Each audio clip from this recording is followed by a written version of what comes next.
Welcome to కీటాక్స్. Telangana రాజకీయం అంతా ఇప్పుడు రైతుల చుట్టూ తిరుగుతోంది. మరీ ముఖ్యంగా భూమి చుట్టూ తిరుగుతోంది. రోజు పేపర్లలో వస్తున్న వార్తల వెనక వాస్తవాల్ని అసలు ఎలా అర్థం చేసుకోవాలి అనేది చెప్పడమే కీటాక్స్ ఉద్దేశం. Don't forget to subscribe కీటాక్స్.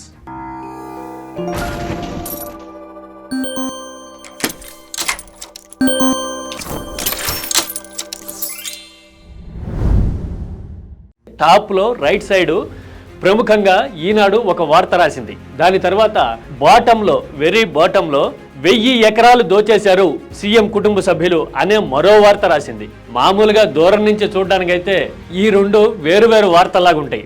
కానీ కాస్త లోతుగా పరిశీలిస్తే ఈ రెండిటి మధ్య సంబంధం ఏంటి, అసలు రాజకీయం మీడియాని ఎలా వాడుతుంది అనే వాస్తవాలు మనకు అర్థమవుతాయి.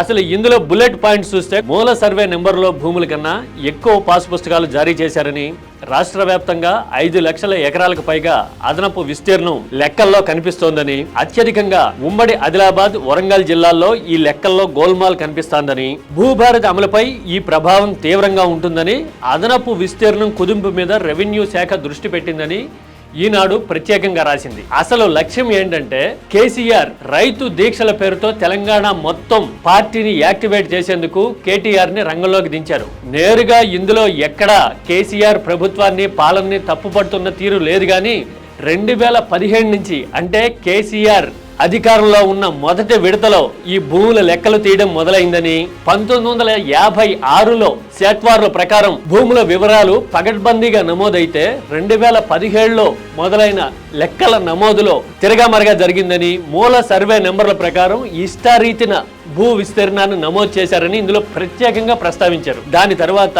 2017 లెక్కల్ని 2020 నుంచి ధరణి పోర్టల్లో నమోదు చేశారని, దీనివల్ల కొందరి పేరిట ఉన్న భూమి అమాంతం పెరిగిపోతే ఇంకొందరి పేరిట ఉండాల్సిన భూమి లెక్క తగ్గిపోయింది అనేది ఈ ఐటంలోని సారాంశం. దీని అర్థం ఏంటంటే భూముల మీద ఒరిజినల్ గా రైతుకి ఉండాల్సిన హక్కు, కుటుంబాలకు ఉండాల్సిన హక్కు అనేది తిరగమరగా అయిపోవటం మూలాన తీవ్రమైన ప్రభావం పడింది. ఇదంతా కేసీఆర్ హయాంలోనే జరిగింది. మళ్ళీ అదే కేసీఆర్ పార్టీ ఇప్పుడు రైతుల పేరుతో ఆందోళన చేస్తోంది అని చెప్పటం ఈ ఐటం ఉద్దేశం.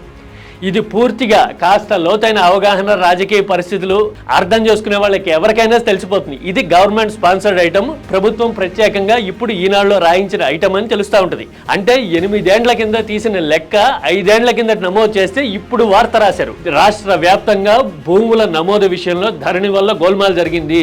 ఇది అనేక శాఖలకు సంబంధించిన విషయం.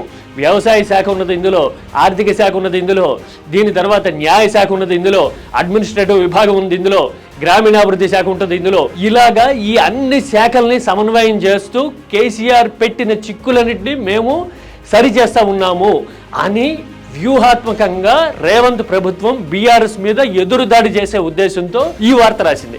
ఈనాడు ఎప్పుడైనా సరే వార్త రాసేటప్పుడు సూది మందు ఒంటికి తెలియకుండా గుచ్చినట్టుగా రాయడంలో ఈనాడుకి ఒక విచిత్రమైన ఎక్స్పర్టైజ్ ఉంటుంది. ఆ ఎక్స్పర్టైజ్ తో ఇది బ్యానర్ పెట్టి ఇక్కడ గోల్మాల్ జరుగుతా ఉంది భూముల విషయంలో, అది సరిచేయడానికి యాతన పడతా ఉంది ప్రభుత్వము అని ఈ వార్త ప్రచురించారు. అదే ఈనాడు కింద రాసిన దాంట్లో బుల్లెట్ పాయింట్స్ ఏమున్నాయి డీటెయిల్ గా చూద్దాం.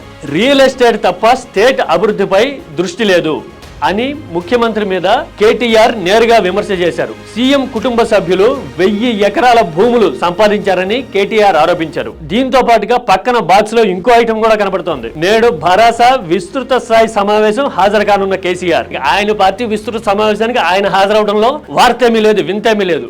కానీ మేము ప్రభుత్వం స్పాన్సర్డ్ వార్తకి ఎంత ప్రాధాన్యం ఇచ్చామో మీకు కూడా అంతే ప్రాధాన్యం ఇస్తున్నాము అని బీఆర్ఎస్ కి అర్థమయ్యేలాగా చెప్పడం ఈనాడు ఉద్దేశం అక్కడ. ఎందుకంటే రేపు తెలంగాణలో రాజకీయం తిరగమరగా ఈ కాంగ్రెస్ పోయి బీఆర్ఎస్ వస్తే గనక మీరు విపక్షంలో ఉండగా కూడా మీకు ప్రాధాన్యం ఇచ్చాము అని చెప్పడం అనేది బహుశా ఈనాడు ఉద్దేశం కావచ్చు. 5 లక్షల ఎకరాల భూముల లెక్కలు గనక తిరగమరగా ఉంటే తెలంగాణలో ఎన్ని వేల కుటుంబాల మీద ప్రభావం ఉంటుంది అనే దాని మీద లోతైన చర్చ గాని, దానికి పరిష్కార మార్గాలు ఎట్లా ఉంటాయి అనే దాని మీద కానీ ఇప్పుడు దృష్టి పెట్టాల్సి ఉంటుంది. కానీ ఇక్కడ వార్త రాయడంతోనే రాజకీయ ప్రయోజనాలు అనేవి సర్వ్ అయిపోతాయి. తెలంగాణలో భూమి చుట్టూ నడుస్తున్న రాజకీయంలో ఇది అసలు కోణం. ఇక ఇదే ఈనాడు ఏపీ విషయానికి వచ్చేసరికి మాత్రము అధికార పక్షానికి కొమ్ము కాయడానికి, షీల్డ్ చేయడానికి ఎంతవరకైనా వెళ్తాము అనే విధంగా వ్యవహరిస్తున్న తీరు ఇవాళ నిన్న పేపర్లు చూస్తే అర్థమవుతుంది. సొంత పార్టీ లీడర్ జైల్లో ఉంటే జగన్ వెళ్లి పరామర్శించడానికి కూడా తప్పుపడుతూ ఆక్షేపిస్తూ ఈనాడు ఒక కార్టూన్ వేసింది. ఇవాళ అదే ఈనాడు ఆశ్చర్యపరిచేటట్టుగా, ఒక స్థాయిని మరిచిపోయినట్టుగా అర్ధనగ్నంగా జగన్ని చెడ్డీ మీద చిత్రీకరించి ఆ చెడ్డీ కూడా 11 సీట్లని, అది కూడా ఊడిపోతుంది అనే హెచ్చరిక చేస్తున్నట్టుగా ఒక కార్టూన్ వేసింది. ఇది చూస్తే రాజకీయాల కోసం, రాజకీయ ఎజెండా కోసం ఇంత దిగజారి ప్రవర్తించాల్సిన అవసరం ఉందా అనే ఆలోచన న్యూట్రల్ గా ఉండే వాళ్ళకి అనిపించింది. తెలంగాణలో అయితే అటు కాంగ్రెస్ అయినా ఇటు బీఆర్ఎస్ అయినా బ్యాలెన్స్డ్ గా ఉన్నామని చెప్పుకోవడం అవసరమో అని ఈనాడు భావిస్తుంది. అదే ఏపీ విషయానికి వచ్చేసరికి మాత్రం బ్యాలెన్స్ అనేది అవసరం లేదు. అధికార కూటమికి వంత పాడేందుకు, ఒత్తాసు పలికేందుకు ఎంతవరకు అయినా వెళ్తాము అనేది ఈనాడు విధానంగా కనిపిస్తోంది. ఒకప్పుడు ఎన్టీఆర్ విషయంలో ఎట్లాగైతే నగ్న, అర్ధనగ్న కార్టూన్లు ఈనాడు వేసిందో ఇప్పుడు జగన్ విషయంలో కూడా అలాగే వేస్తోంది అనే చర్చ ఇప్పుడు రాజకీయ వర్గాల్లో జరుగుతోంది. మీరేమంటారు? మీడియా పాలసీని రాజకీయం ఎంతగా ప్రభావితం చేస్తోంది? మీ అభిప్రాయాన్ని కామెంట్లో చెప్పండి. Don't forget to subscribe Key talks.